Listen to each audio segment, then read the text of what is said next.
Hi readers, it's Lori. Welcome back to my channel, Books, Ink, and Paper.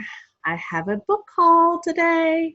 Book outlet sales have been incredible, and I got a book outlet haul last month, and I got another one this month, so that's going to be most of what I hauled this month, along with a couple of other stragglers. So let's get to it and see how bad the damage is. Little free library choice. One day, taking a walk, Karin Slaughter. I've never read anything by Karin Slaughter. I want to. I started a book by her, and I can't remember what it was called, and it was very gruesome and very violent, and I couldn't get past like the first little bit of it, so I stopped reading it. I asked my daughter if it was going to get any better because she had, or less violent because she had read it, and she said no, so I stopped. But I do want to read Karin Slaughter, and I have another one of hers that Megan got me in the Advent Book Exchange, but this one is soon to be a Netflix show or series or movie, so it intrigued me. It's not in the best shape, but that's okay. Again, a good kind of summer pool, beach, boat read, so I won't worry about what happens to it. I love those. Then another non-book haul or non-book outlet haul pick is from Sarah Swan. It is The Strange and Beautiful Sorrows of Ava Lavender by Leslye Walton. I loved this book. I read it already. I listened to it, and Sarah did not and didn't finish it. And when she did her video about it and said she was unhauling it, I texted her immediately and said, "Can I buy it from you?" And she said, "Absolutely not. I'll just mail it to you."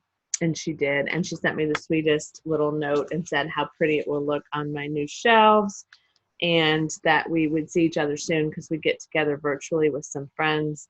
And I just love Sarah, so it was a nice little note and a beautiful copy of this book. This is a fantasy.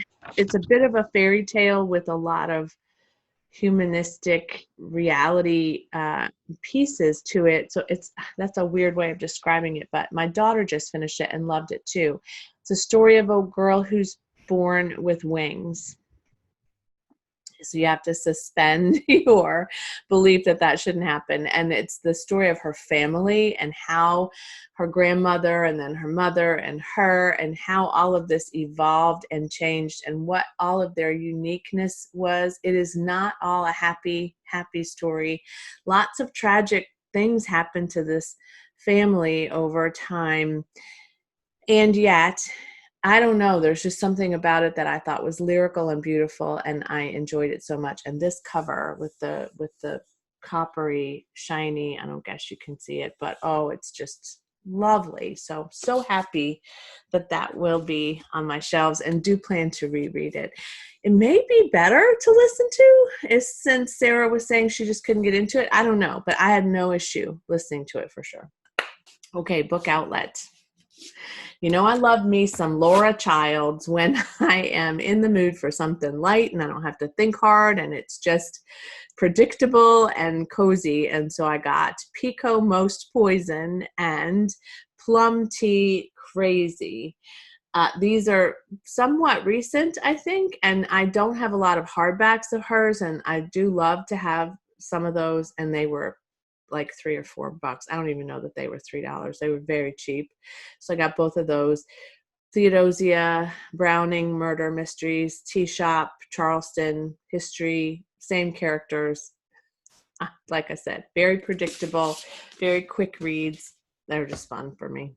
This is a new author to me, Jilly Macmillan or Jilly Macmillan. I've never read anything by this author, but this was offered on Book Outlet, and it's called I Know You Know, and it's the story of a man named Cody who, as a child, 2 of his friends were murdered and the crime was unsolved. As an adult, he's a filmmaker, and he's always been bothered by that. So he starts to kind of investigate a little bit and does a podcast, a true crime kind of podcast, I think, which is what drew me to this, the synopsis of it, because I love true crime podcasts as well. So it's kind of apparently another murder happens and they're unearthing some of the similarities between, and I'm assuming that he helps perhaps solve the mystery, but I don't know.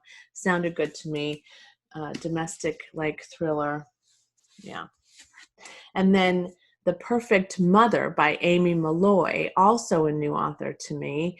This one went around a couple of years ago, and I think Lisa at Lisa's Books and Smiles, and maybe Sarah at Sarah's Nightstand, and maybe somebody else, they were doing a read along for a while. I don't know if they still are on Goodreads.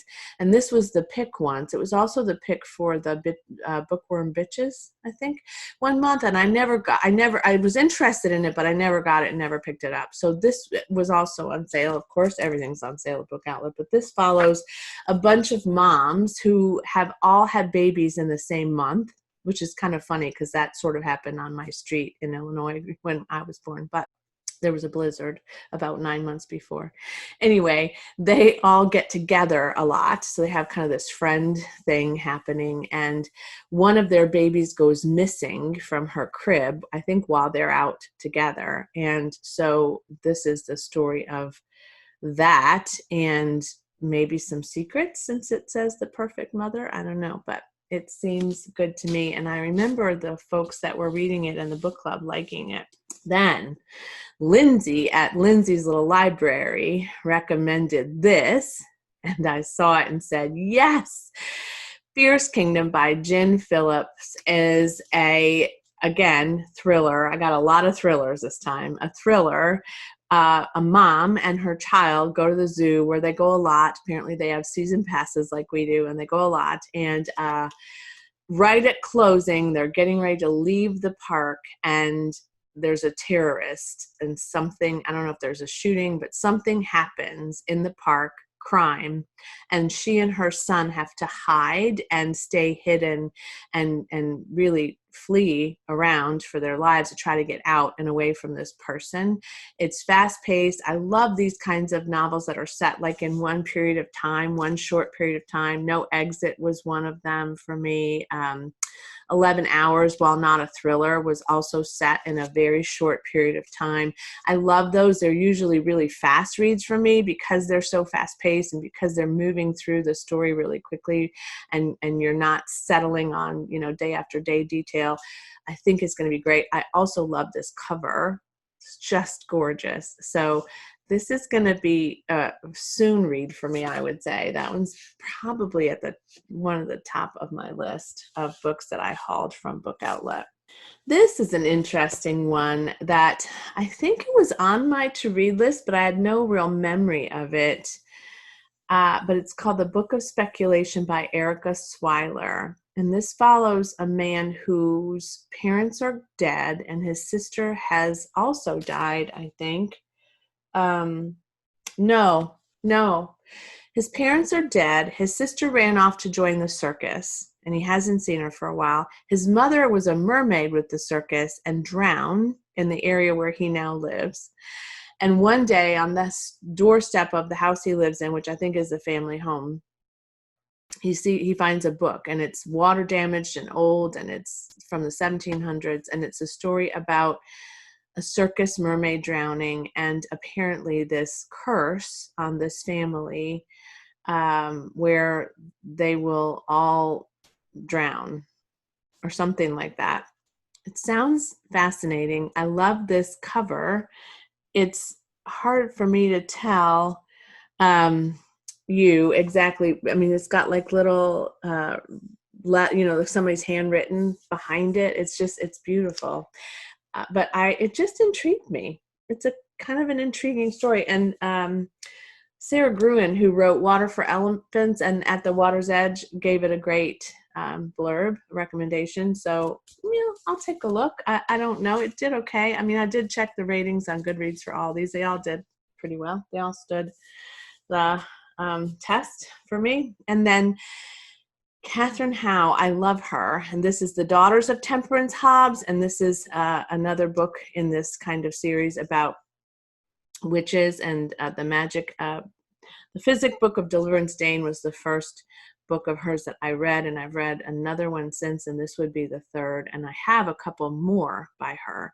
So she always writes books about witches in the Boston area and their lineage and their connection to real-time people, and it's a back and forth history and current situation and discovering the stories of these witches. Always fun. Love this cover too. Catherine Howe is a sturdy, solid, good read, and so that's fun.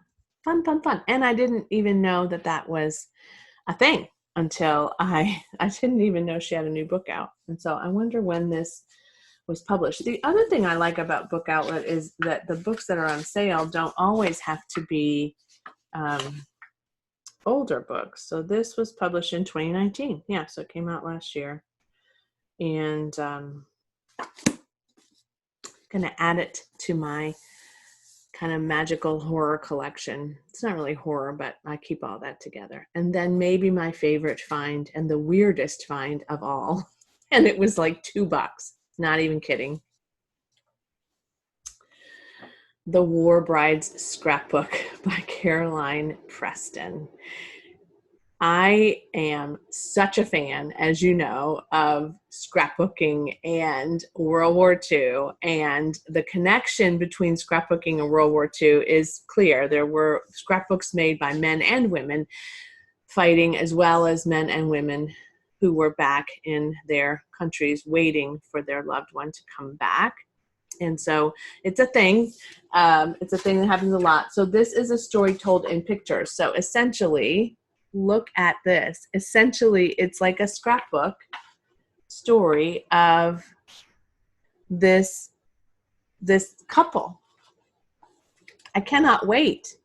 And I knew nothing about this, had never heard of it. Once I got it, and it has no sleeve. It's a lovely copy. Once I got it, I discovered that all these publications and people had reviewed it. Washington Post, New York Times, Atlanta Journal-Constitution, Oprah Magazine, NPR.org. Everybody says it's ingenious, nifty, fun, charming, sweet. Cannot wait. It's like a graphic novel, essentially, told in a scrapbook. I was delighted. And she has another one too. So I may have to go back and find out what that one is about and what the scoop is on that. But for now, that'll do. So that's it. 10 books. I hauled 10 books in the month of May. It was a big haul, but again, I am going to slow it down now. I got myself on a bit of a book budget for sure. And I do have room in these shelves, but I don't want to just go freaking crazy and not buy things that are, something that I really want to read. So these really all were books that I really wanted to read, and they were, again, incredibly reasonable. So if you've never ordered from Book Outlet before, I'm going to leave a link in the comments below. If it's your first order, you can get $10 off by using that link. You can also acquire points so that you get even more off your books as you acquire those points. You can trade them in for coupons. It's a great, great site. You can put yourself on a wait list if what you want isn't available. And again, they range from $2 to $5. And of course, some are more, but lovely, lovely opportunities for new and older reads that are just discounted in some way by someone, and Book Outlet acquires them. I don't know how they do it, but I love it. And I need to stop myself from opening those emails almost every day. So be careful. Fair warning. Fair warning.